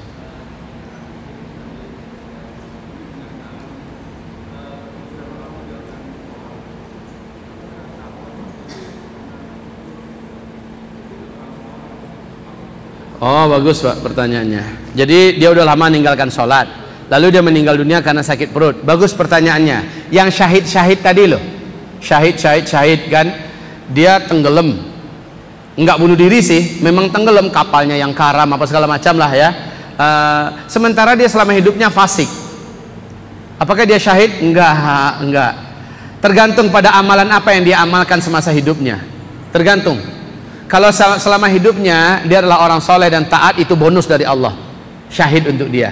Tapi kalau dia ahli maksiat, dia belum tobat, enggak, dikubur dia nanti akan mengalami siksaan yang telah dijanjikan, gitu ya Pak ya. Apalagi meninggalkan sholat, dosa terbesar itu Pak. La haula wala quwata illa billah. Silakan, siapa tadi? Ya, ada pernah baca buku kitab suci orang agama Hindu enggak? Itu keyakinan itu ada di kitab mereka. Keyakinan itu ada di kitab mereka. Umat Islam ini udah ketularan keyakinan mereka, ya, nggak seluruhnya, tapi orang-orang awamnya masih percaya hari pertama sampai hari ketiga roh itu masih di kamar aja, lihat siapa yang datang, siapa yang pulang, siapa yang datang, siapa yang pulang. Terus 7 hari pertama roh itu dari kamar dengan rumah tuh keluar masuk kamar aja dalam rumah. Itu di kitab agama Hindu. 40 hari setelah dia meninggal, roh itu dari halaman rumah, kamar, halaman rumah ya. Nanti dia datang Kamis malam, Jumat saja lagi. Dan ini ada pada keyakinan sebagian umat Islam yang awam. Haram umat Islam meyakini itu. Kalau kita meyakini roh sudah masuk di sini, ya, maka jasadnya tinggal rohnya sampai di sini, ya. Kaum muslimin, ini disebut apa? Barzakh. Tahu nggak barzakh itu artinya apa? Artinya apa barzakh? Hah? Apa? Pembatas. Barzakh itu adalah dinding gaib yang maha kokoh, ya. Jadi ini adalah wa min waraihim barzakhun ila yaumi yub'atsun. Setelah mereka meninggal, mereka masuk kepada alam barzakh, alam dibalik barzakh. Barzakh ini dinding yang maha gaib yang tidak bisa ditembus, baik oleh yang di dunia nggak akan bisa tembus kemari, yang di sini nggak akan bisa tembus balik kemari. Ada dinding yang maha gaib disebut dengan barzakh. Orang kalau udah masuk, ya udah satu di antara dua, ke atas atau ke bawah. Jelas? Nggak ada tuh cerita menampakkan diri, jadi kuntilanak, jadi pocong, jadi tuyul, jadi macam-macam, ya. Bodoh. Ini korban orang goblok. Nanti aduh menampakkan bangkit dari kuburan bentuk pocong, udah percaya pula, dibodoh-bodohin. Ini akibat kita nggak belajar, jadi korban. Di TV sekarang ini jin dan setan itu udah lebih daripada artis terkenalnya, dipopulerkan. Baik, kaum muslimin, nggak ada cerita yang udah mati nggak akan bisa berhubungan dengan yang sudah hidup. Ada pula nanti baca ini nanti roh busli masuk. Nanti di waktu yang sama ada 10 murid baca yang sama, roh busli masuk. Ada berapa sih roh busli itu? Mau aja dibohong-bohongi. Oh, Nabi Muhammad dengan baca ini nanti akan datang, Nabi Muhammad nampak di majelis anu nampak nih. Berapa sih roh Nabi Muhammad? Itu ada nggak diajarkan Nabi Muhammad sallallahu alaihi wasallam? Nggak ada. Ajaran mana yang ngajarkan kayak gitu? Ajaran Hindu. Jangan percaya yang kayak gitu-gituan. Makanya kaum muslimin benarkan akidahnya, luruskan pemahaman tauhidnya agar jangan mau ditipu, ya. Kenapa ajaran-ajaran sesat banyak masuk ke Indonesia dengan lenggang kangkung dengan sangat mudah? Karena orang Indonesia bodoh. Orang Indonesia ini awam tentang agama. Yang sebenar-benarnya diajarkan Nabi Islam ini banyak yang awam, lalu sangat mudah dibodoh-bodohin. Berbagai macam aliran sesat sangat mudah menjamur di Indonesia. La haula wala quwata illa billah. Terus ini pertanyaan lagi. Siapa tadi yang mau bertanya? Udah.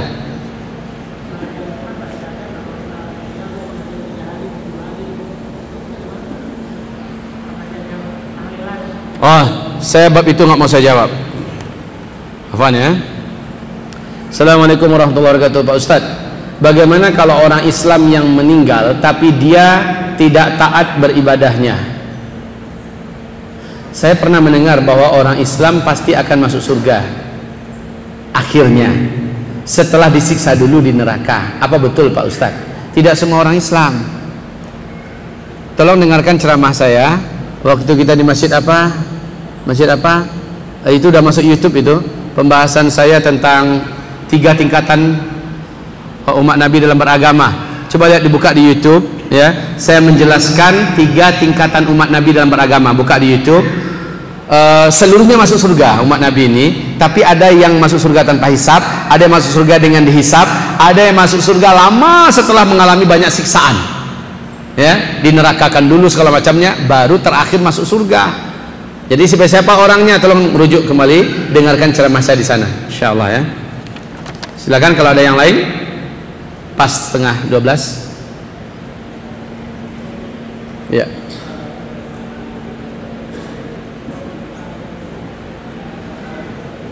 Aduh, nggak dengar tuh. Coba maju, agak maju sedikit ke depan.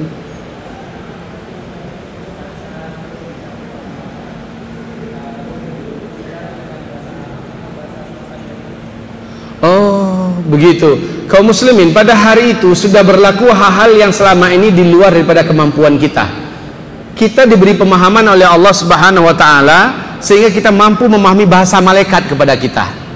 Ya, malaikat berbahasa itu jelas dengan bahasa Arab, ya. Saya nggak dengar itu adanya berita atau dalil malaikat bicara yang bahasa Perancis kepada calon, nggak ada. Ya ayyatuhan nafsul khabithah ukhruji ayyatuhal khabithah, ya, itu adalah bahasa Arab. Berarti dengan bahasa itu nanti malaikat, dan Allah pahamkan kita, maksudnya roh ini paham dengan bahasa malaikat ini, gitu ya. Habis. Baik, jika sudah tidak ada dan memang waktunya sudah habis, semoga apa yang kami sampaikan mendapatkan sedikit banyaknya kepada Bapak Ibu pencerahan. Kemudian kitab yang sudah ada di tangan Bapak Ibu, minta tolong kitab ini agar dibedah dalam bab perjalanan arwah dalam kubur, perjalanan kubur, ya. Bagaimana di mana-mana ditempatkan nanti roh masing-masingnya, ya, orang-orang syahid di mana diletakkan. Jadi rinciannya ada, Pak. Di a'la illiyin itu di mana nanti orang syahid, di mana letaknya. Kemudian rohnya para nabi-nabi di mana letaknya. Rohnya anak-anak di mana letaknya. Anak-anak jelas dia di tempat yang indah di taman surga sambil menunggu kiamat. Tapi di mananya dijelaskan di kitab itu. Kemudian juga asfala safil ini berlapis-lapis, juga bertingkat-tingkat. Dan yang banyak masuk dalam asfala safil ini termasuk orang Islam. Nah, perangai apa yang menyebabkan orang-orang bisa diletakkan di asfalas safilin? Baca di kitab itu. Kemudian Bapak Ibu yang kami muliakan, di pertemuan berikutnya kembali kitab ini dibawa agar kita merujuk kembali dalam pembahasan-pembahasan kita kepada isi kitab. Demikianlah infak daripada kitab ini adalah untuk pesantren saya di Payakumbuh, Sumatera Barat. Maka silahkan Bapak Ibu berinfaklah untuk pesantren. Semoga Bapak Ibu diberi oleh Allah rezeki yang melimpah. Wabillahi taufiq wal hidayah. Subhanakallahumma bihamdika asyhadu an la ilaha illa anta astaghfiruka wa atubu ilaik. Assalamualaikum warahmatullahi wabarakatuh.